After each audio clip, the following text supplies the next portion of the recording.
Okay, welcome back. What I want to continue with now is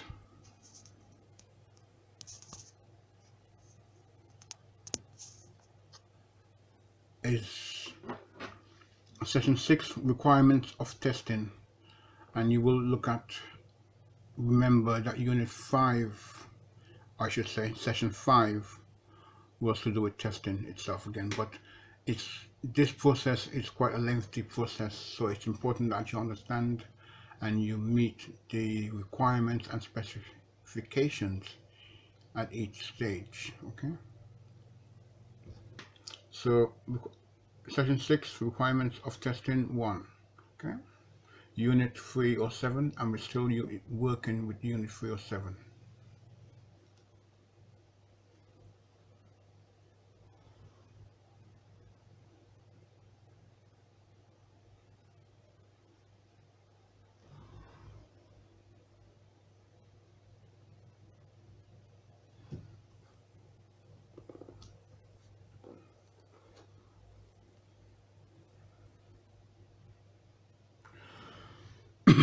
Excuse me. Okay. So I was just trying to make sure that I got it in frame fully. So just bear with me while I make sure that these are in frame and they're good. Okay.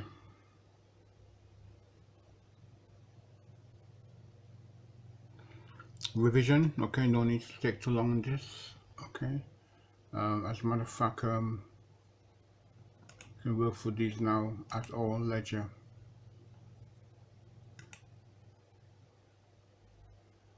And here requirements for testing 1. Okay.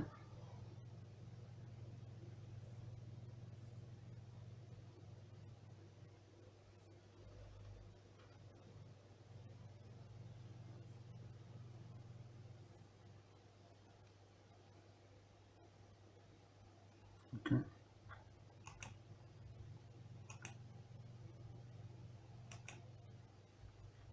Continuity test.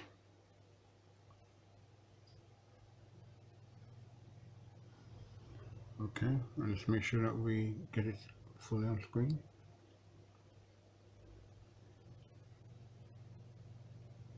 Okay.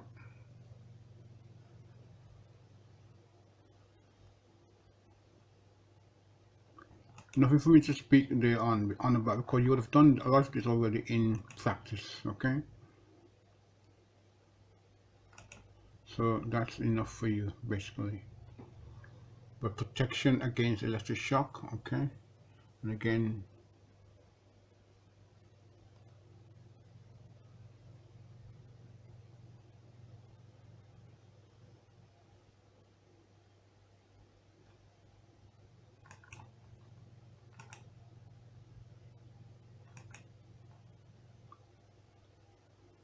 and verification or verifying continuity, but I'll just simply call it verification.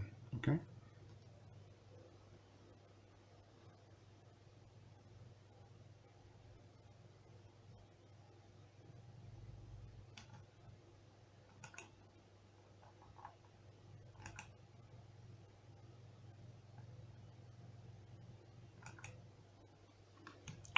Now here,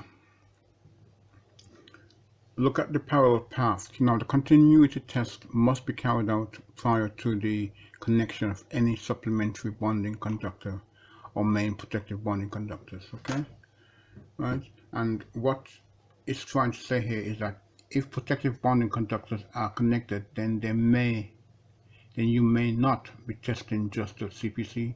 You may also be testing a parallel combination of earthing and bonding conductors. Okay.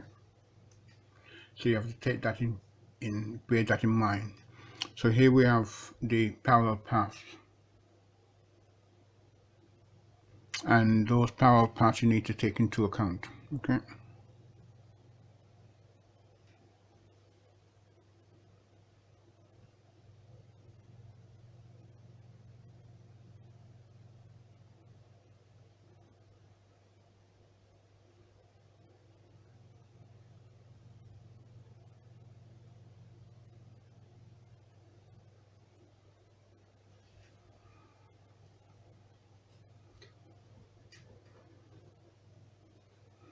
Now you can see here that here you're testing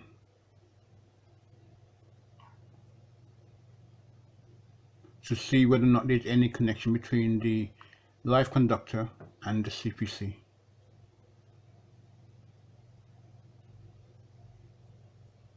Okay, if obviously if there's a connection between the live conductor and the CPC, then you're going to have a problem. There's a fault. It will trip your circuit breaker. Okay, and what is this saying here is that these are your parallel paths. Okay, if you have resistance in parallel, then it tends to cause a reduction in the overall resistance total value, which can give a false reading. Okay, basically, so between your live conductor line and the CPC conductor, the resistance needs to be high, very high. As a matter of fact, it should be in the megohms value. Let's just go in close so you can see this for yourselves and make sure that you understand the concepts behind it. Okay, this pipe here could represent your water mains coming into your house, but as these days most water mains coming into the house is now plastic. Okay, and even the central heating is now in plastic.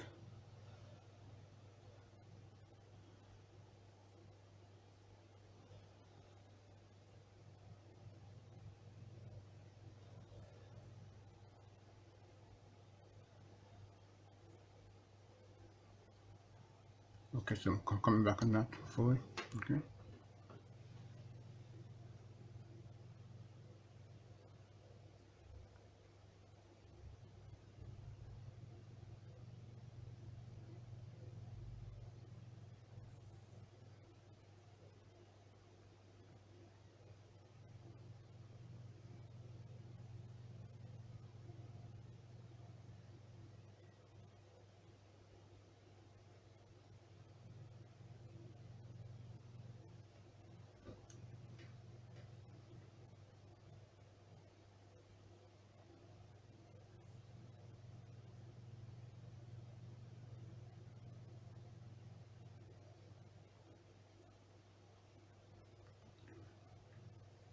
Now, all we're doing here, we're using the earth here as a means of continuity to check that we have continuity between this circuit here and this circuit here. Now, remember to take out this cable once you're finished testing. Okay, that is vital. Otherwise, when you put on the power, this will just drop a direct short and cause the circuit to trip.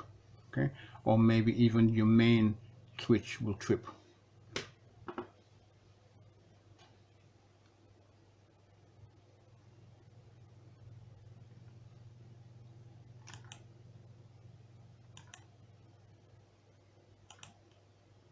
Now, and again, look at the situation before testing. Okay,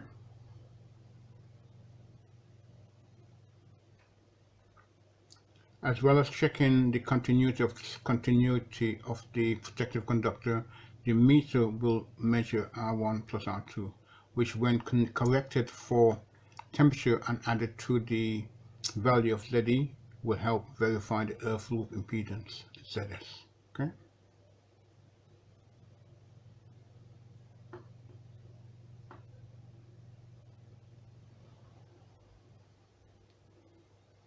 Now make sure you practice this, especially when you're in the workshop.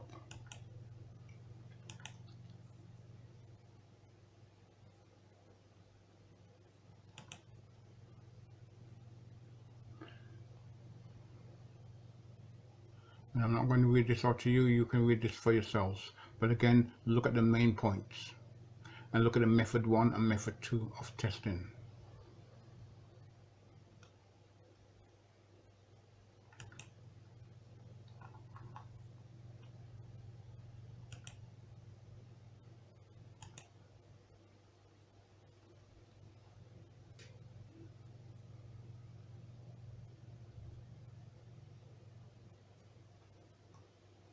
And you'll notice here it says this is a dead test. Okay,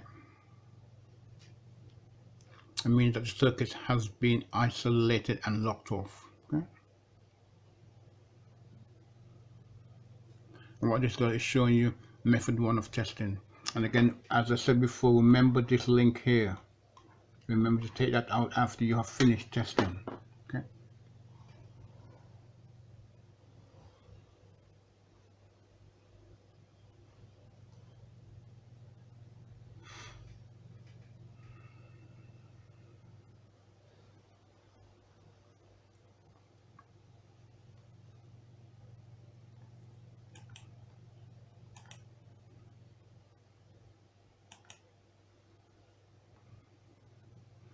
Now if method 1 is used, again here you need to look at the information given.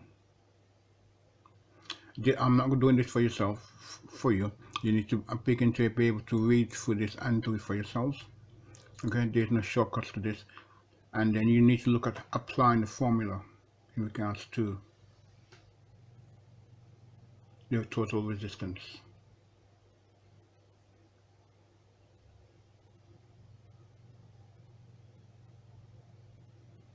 Okay.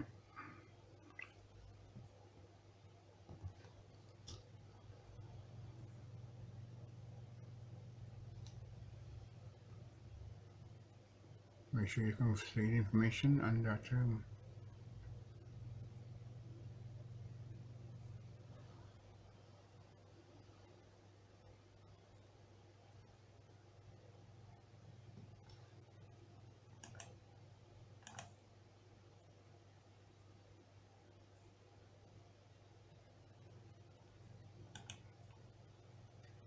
and here we have testing method 2.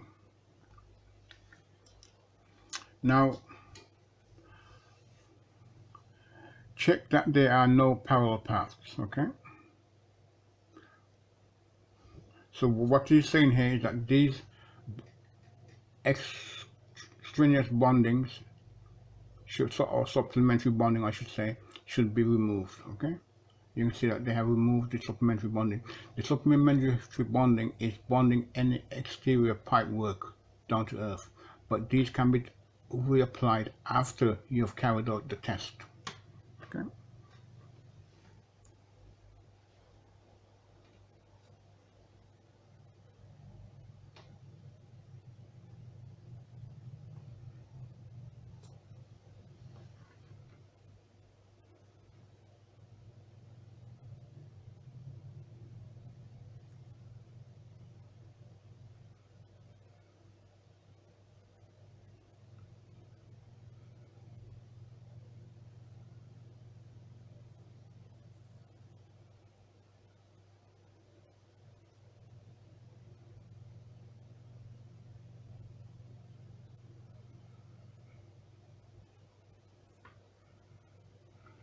You can see that here you're testing earth continuity, that the continuity exists from your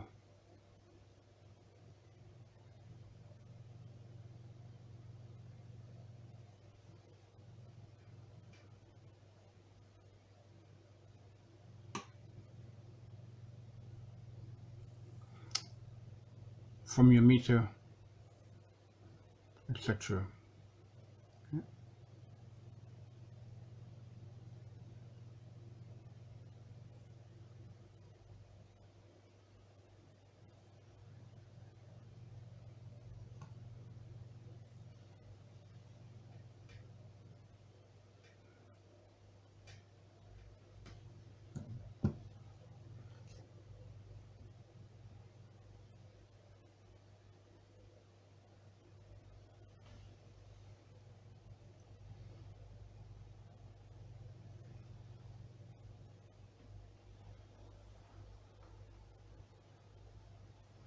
Okay, let's go back.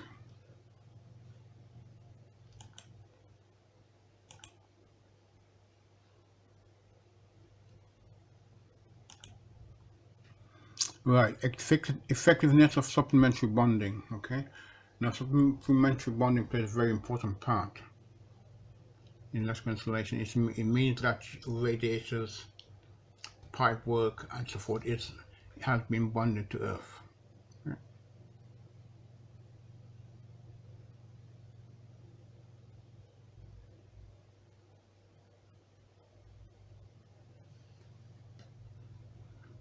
And where any doubt exists about the effectiveness of supplementary bonding, the resistance between simultaneously accessible exposed conductive paths and extraneous conductive paths shall fulfill the following conditions. Okay, and these are the formulas you will need to apply if it's for AC or whether it is for DC. Okay.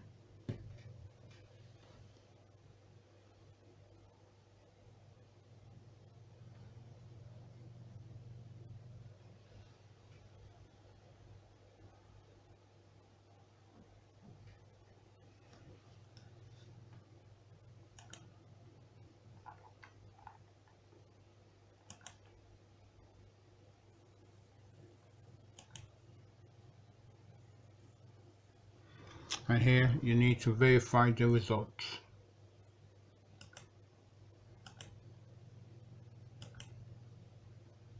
On satisfactory test results, here it tells you what you should do, what you need to be aware of, what you need to make sure happens. Okay.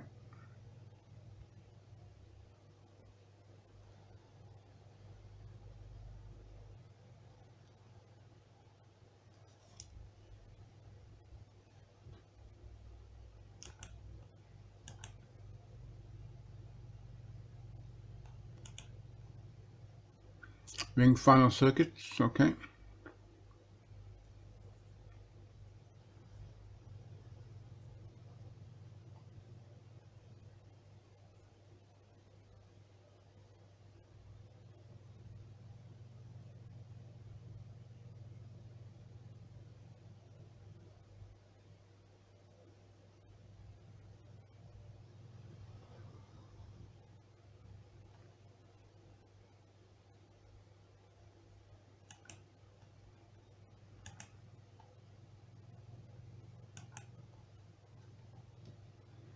Here's your basic ring final circuit. Okay. I'm going to speak on this because you should be doing this already and you should know how to test now. Okay. So apply the methods of learning that you have learned, apply the knowledge you have acquired, and implement it.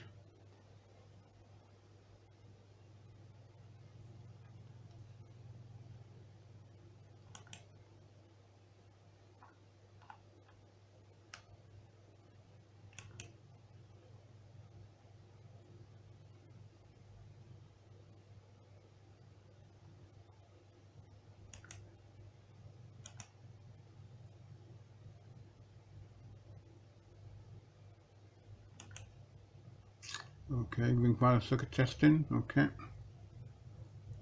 And again, this is information you should be familiar with. Make sure you follow it through. Let me make sure you can see it just for yourselves. Okay. Apply it, implement it. Okay.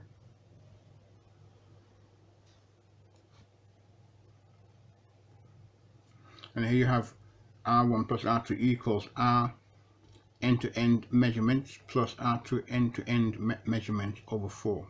Okay.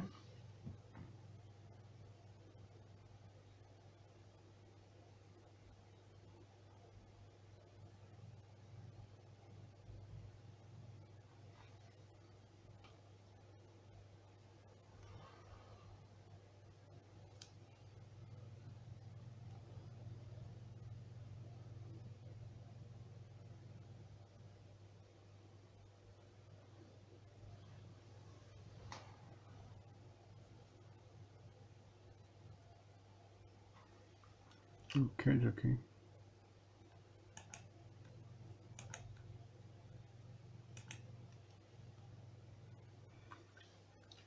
Now, multiple loops. The next stage of the test is to check that there are no multiple loops in the circuit. Okay. Loop within a loop.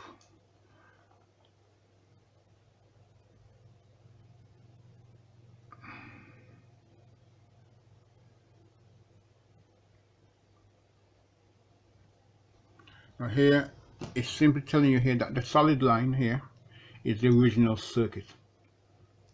Right? But somebody thinking that they were clever come here and try to run this, add a ring within a ring. Okay? But it doesn't quite work like that.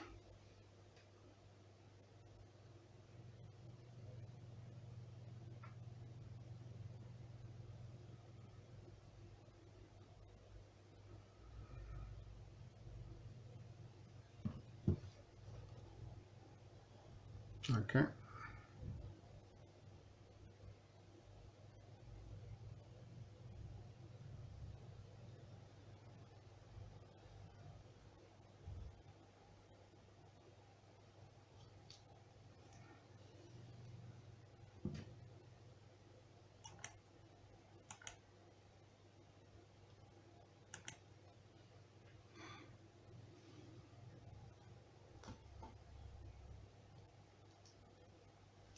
And here you have testing for a true ring circuit. Okay. You have cable going out, you have cable coming back, and you're testing to make sure that these conductors are continuous, going and coming. Doesn't matter how much socket it feeds, that it should be within that ring circuit. Okay.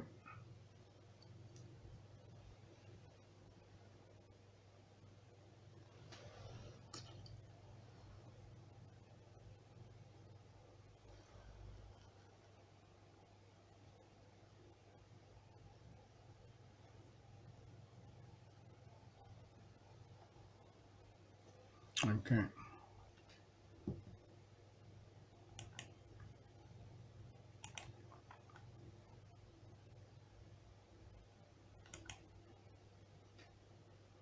Testing using the line and the neutral. Okay.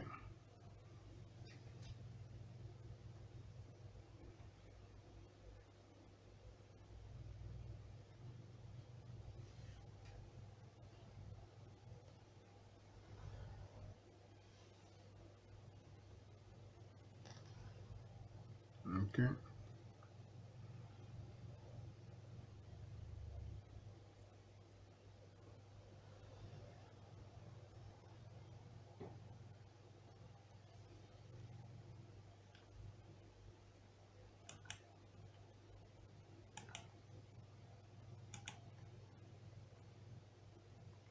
Ring circuits in conduit or trunking systems.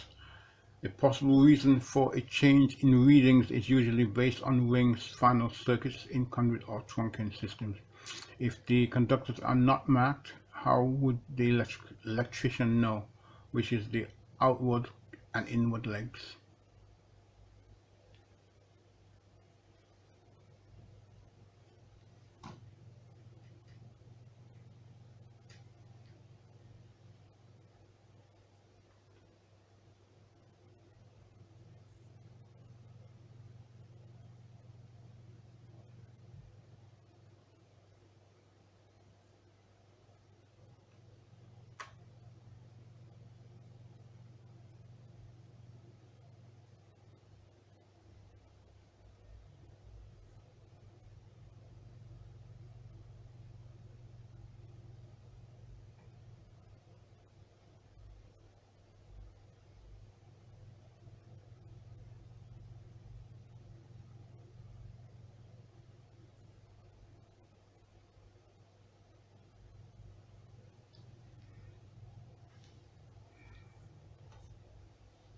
Now you will need to always bear in mind the return leg and the outgoing leg.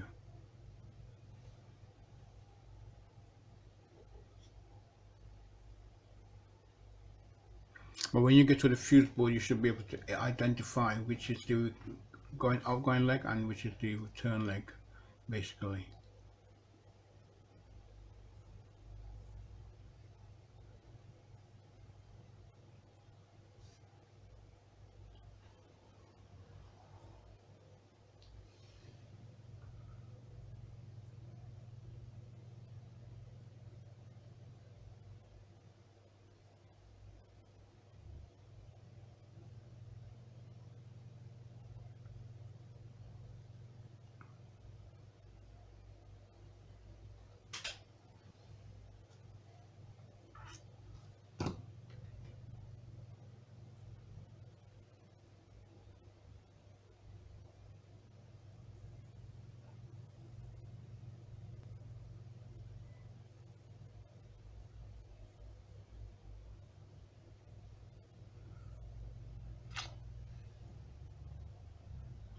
And the reason here is that you can look at and see how the testing in each case is somewhat different. Okay, so bear that in mind.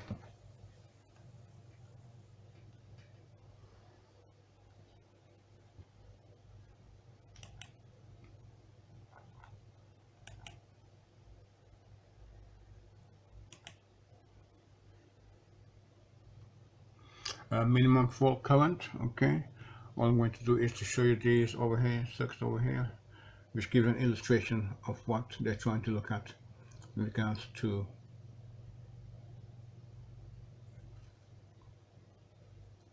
CPCs.